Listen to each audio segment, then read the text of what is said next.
Hello everyone, আমার একটা নতুন ব্লগে তোমাদের সকলকে স্বাগত। অনেক দিন ধরে ভাবছিলাম যে একটা বড় ব্লগ দিই, তো কী দেবো ভাবছিলাম। তো তখন ফোনটা ঘাঁটতে ঘাঁটতে দেখি এই পাটিসাপটা বানানোর ভিডিওটা আমার কাছে রয়েছে। তো ভাবলাম চলো তোমাদের সকলের সাথে শেয়ার করি।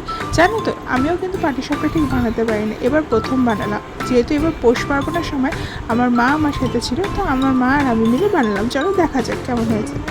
আমরা সুজিটাকে জল দিয়ে ভিজিয়ে রাখলাম, হাফ কাপ মতো সুজি দিয়েছি তার মধ্যে। এক প্যাকেট দুধ, সেটাকে আমরা ঢাল দেবো। দেন ওই প্যাকেটের দুধটাকে আমরা একটু গরম করে নেবো। আচ্ছা, তোমরা কিন্তু তোমাদের ইচ্ছে মতো যে কোনো প্যাকেটের দুধ নিতে পারো। এখানে 1 লিটারের দুধ ছিল। আর আমার মা একটুখানি এই নোড়াতে, শিলপাটা নোড়াতে এই গুড়টাকে ভেঙে নিচ্ছিল। এটা অ্যাকচুয়ালি অথেন্টিক গুড়, আমার একজন এনে দিয়েছিল। তো যেহেতু খুব শক্ত ছিল গুড়টা, সেই কারণে মা একটু নোড়া দিয়ে এটাকে ভেঙে নিচ্ছিল। এর মধ্যে চালের গুঁড়ি আছে, সুজি আছে, ময়দা আছে আর গুড় আছে।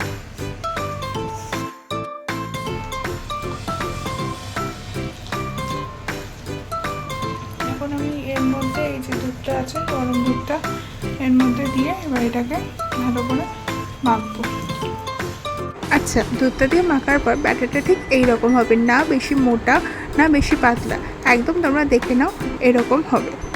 এটা হলো অনেকদিনকে পুরনো একটা পাটিসাপটা বানানোর কি বলবো পদ্ধতি। আমার দিদা এরকম করে বানাতো, একটু কাপড় ছিঁড়ে তার মধ্যে তেল দিয়ে আস্তে আস্তে একটা ছোট ডোগা, আমরা ডোগা বলি বা হাতা বলি, ওটা করে এটাকে আস্তে আস্তে ছড়িয়ে দিত।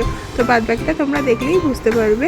এটা খুব না আলতো হাতে আস্তে আস্তে এইভাবে ঘোরাতে হবে, তবে জিনিসটা কিন্তু খুব সুন্দর করে ফুটে উঠবে। আর পাটিসাপটা বানাতে বানাতে আমরা মা আর মেয়ে একটুখানি পোজও দিয়ে নিচ্ছিলাম। কাজের সাথে একটু ছবি টবি তোলাটাও ম্যান্ডেটরি। আচ্ছা, তোমাদেরকে বলে রাখি, আমি কিন্তু এখানে মিল্ক কেক ইউজ করেছি। তোমরা যদি কেউ চাও, তোমরা কী বলে গুড় আর নারকেল তেল দিয়েও একটা কিন্তু পুর বানাতে পারো, কিন্তু আমার কাছে সময় ছিল না, আমার কাছে নারকেল পুরনিও ছিল না, তাই আমি এই মিল্ক কেকটা কিনে এনেছিলাম। বিশ্বাস করো, খেতে কিন্তু দুর্ধর্ষ হয়, ভীষণ টেস্টি হয়। তোমরা চাইলে কিন্তু বানাতে পারো।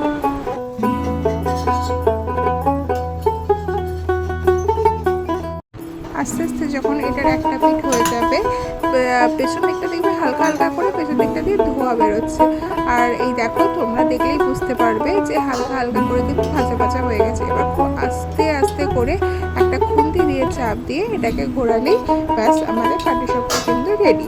দেখে নাও, পেছন দিকটা কিন্তু ঠিক এইরকম একটু হালকা হালকা ভাজা ভাজা হবে, সেই অবস্থায় তোমাদের ঘোরাতে হবে।